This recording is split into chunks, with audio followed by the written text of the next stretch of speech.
a challenge because this is something that never in our wildest imagination we could have imagined.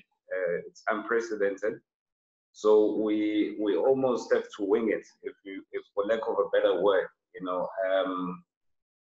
As we are here now on Zoom call, we have to try and use technology to keep in touch with the players, to keep in touch as management as well. But you know, we got to admit that it is obviously frustrating when you're dealing with an unknown. We don't know how long we're still going to be locked down. We don't know when the season is going to resume. But you know, we just have to do our best and realize that football cannot go on because we have to put people's lives first before our own desires of playing and also fulfilling our obligations with sponsors and that. So it's been extremely difficult, but it's allowed us to think out the box. You know, you've got our medical team keeping in touch with the players, making sure that they stay in shape, they are healthy. You know, us from an office side have to keep in touch via calls, emails. So it's business unusual, but you know, it's allowed us to think out the box and perhaps also reflect on how we do things. You know, this is, you know, now business can never be the same again. I think it's going to take a long time before things go back to normal, if there's such a thing. But there's a new normal now that we have to deal with going forward. Mm-hmm. And it's an unpleasant time. The reality is that in South African football, a lot of clubs rely heavily on the owners, and the owners putting in their resources into the club to keep it going and that. And so when your other businesses are affected, I mean, I don't have to go into it. This thing has affected everybody. Then it does have a direct bearing on the club. We as a club are doing our very best. You know, it's unfortunate that an internal memo was leaked to the media, because it was part of a process of us engaging with staff to say, look here, there is a possibility of such a thing happening. But us as management, you know, even today, one is working around the clock to try and mitigate that thing, because we understand people have got livelihoods, players, staff have got expenses that they need to cover at the end of each month. But I think, yeah, it's an unfortunate situation whereby a lot of things have been put to a dead stop. Now, the reality is we have to be responsible, because beyond the COVID-19, we need to come back to a functioning industry. So we have to look at how we get over this hill, so that when we come back, we still have a football industry, and we don't have clubs handing in their keys at the PSL and saying, hey, we can't function anymore. So I think it's a step to try and make sure that we stay afloat until things go back to normal. From our side, I mean, we also have been trying to get information, and I guess we have to sympathize a little bit with the guys that are running the league as well, because they're also relying on government and government guidance, and governments as well can't give you definitive answers, because they are testing people. They're still trying to figure out, you know, how the virus is spreading, etc., etc. But as far as what I can confirm is that in principle, clubs at the last BOG said they want to continue to finish the season. Now, we saw last week that there's different levels, and if you look at it, what was released last week, we should only really be coming back when we are at level 1. Now, we don't know when that is going to be, but my understanding is that the task team is going to engage with government to put proposals to see if we can go back at a sooner time. As far as I understand, you know, they're looking at a proposal perhaps where we start when it's level 3. Now, the exact details of that are being handled by the task team that was set up in that BOG. And so we await that. But again, on Thursday, I think there's an exco meeting, and I'm sure there'll be communication after that. So yeah, it's difficult for everyone because we're at, you know, uncharted waters here, you know, and nobody really knows what's going to happen. We don't know. I mean, I know, for instance, Durban, even though the country is going to level 4, there's talk that we're going to remain at level 5 because I think we've got the most deaths in the country in Durban. So it's really, we have to play day by day, see what's happening around, and then take it from there. So there was no cut-off date. I think the rules allow for the season for the season to be extended in circumstances like this. And I think clubs are taking the stand that even if we finish in September, October, then that must be the case. You know, we have to finish the season. If you remember, in 2010, I think the season finished in February. So it is possible to compress the season and all those things. We didn't discuss a cutoff date. And then on the second one, sorry, you were saying us the second part. Sorry, what was your question? Oh, I just wanted to know the club's stance on possibly playing games behind closed doors. When? Oh yes. Yeah. Look, for me, I think if we want to return as soon as we want to return, there's going to be no other option. I don't see governments allowing public gatherings this calendar year at all. So I think that's almost inevitable. That if we're gonna have a season that's going to be behind closed doors, it's not ideal. You know, we were looking forward. Out of our last 6 games, I think 4 were going to be at home. In fact, even for the Baroka match, which was supposed to take place, we had already started a campaign selling tickets for cheap, so that we can get the crowd behind us. You know, that's what home advantage gives you. You know, if you've got crowds and all those things, and when you don't have to travel. So I think we're going to lose that advantage, which was an advantage that we were hoping for. But you know, it is what it is. We just have to accept it, as disappointed as we are. We just have to understand that we now have to shift our thinking, and we're going to have to play behind closed doors. You know, I did allude to it a little bit, where I said, you know, it was unfortunate that it was the communique was leaked prematurely to the media. But as management, we're doing our best to ensure that that doesn't happen, that we don't cut salaries or we minimize it. Look, the reality is that even though we've got sponsors and all of those things, there's still a significant contribution that's made by the businesses of the owners of the club, and those have been severely affected. I think it's public knowledge, for instance, what's happening in the sugar industry already. It was under huge strain, and now this COVID-19 has made things even worse.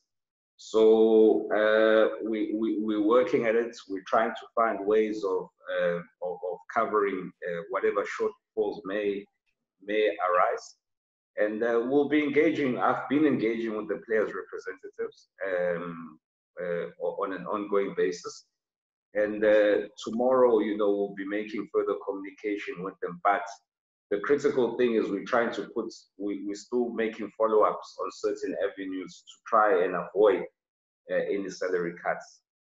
I think it's in anybody's interest to declare it null and void, because it leaves, you know, there's a lot of things then that become uncovered. I would imagine, even from a sponsorship point of view, you know, we've got contractual obligations, both as a club and the league, to the sponsors and the broadcasters. So it's gonna really muddy the waters. And also, if you look at the question of fairness, you know, whether you're looking at the top of the league, you're looking at the bottom of the league, you're looking at the Glad Africa Championship on the issue of promotion and relegation there as well, it won't be a fair process.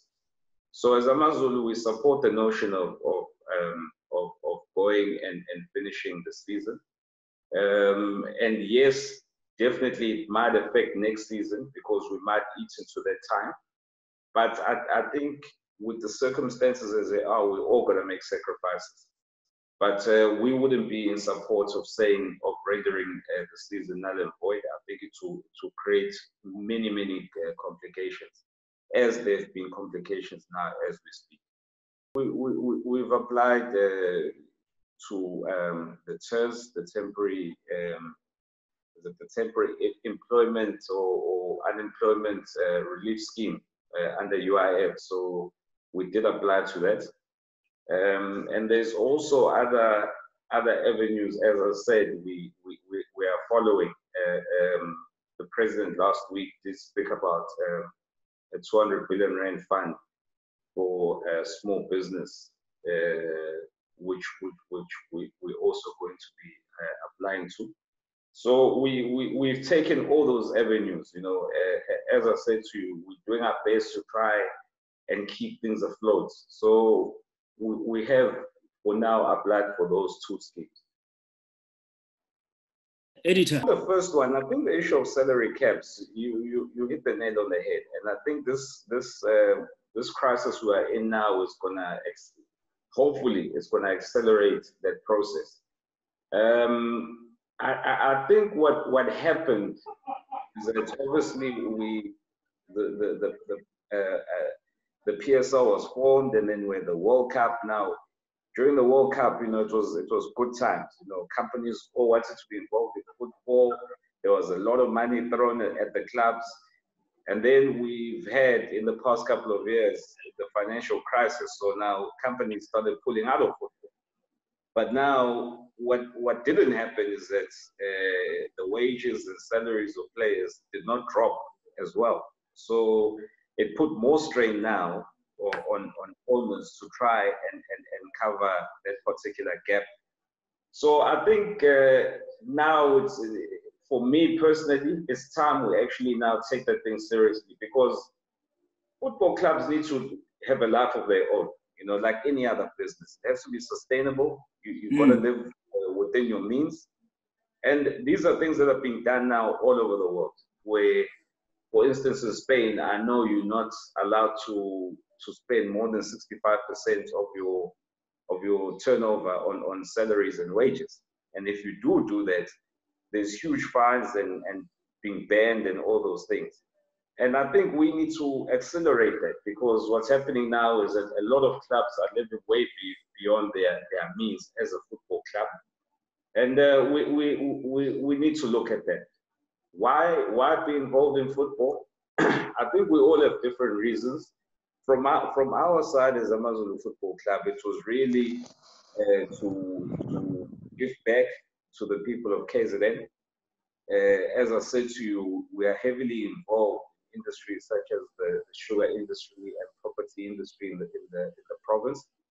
And the club really, as you know, it didn't exist at the time. We had to revive the brand of AmaZulu at the time, and there was Royal Zulu Royals. So it really is an investment back into the society of KZN that we did it for.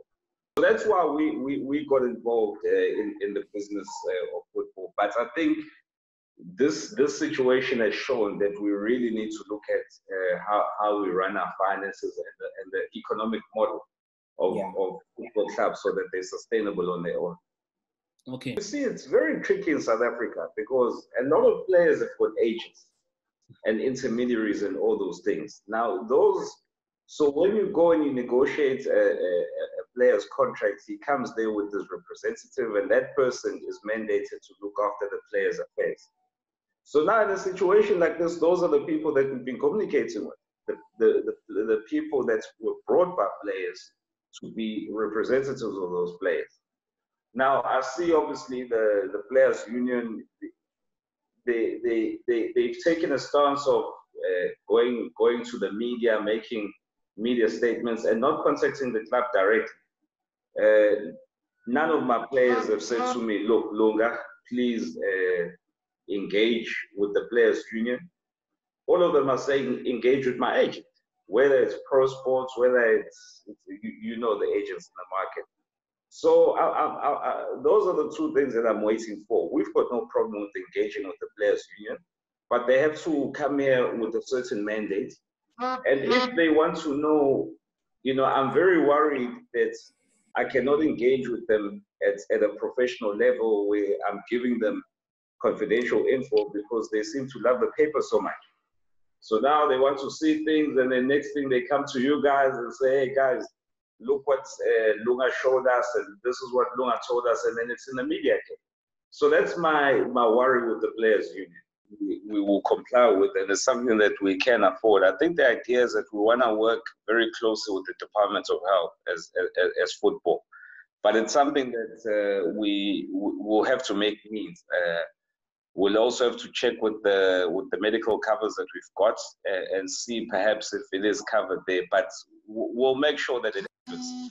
I think at the end of the day, sorry, a call came in again. I think at the end of the day, what's important is that we do whatever it takes to protect everybody involved.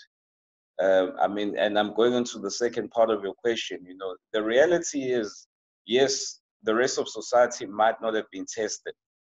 But if you look at the nature of football, it's a very physical sport. There's sweating, there's a lot of contact, where on the other hand, maybe some industries can avoid such contact by people working from home and social distancing in the offices and that. So I don't think it will send a negative message. I think that people just need to understand that the nature of the sport and the industry requires that we go for this stringent testing.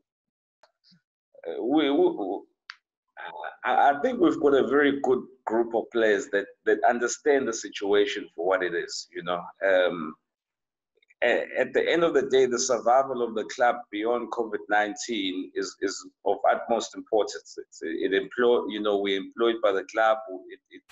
It allows us to put food on the table for our families.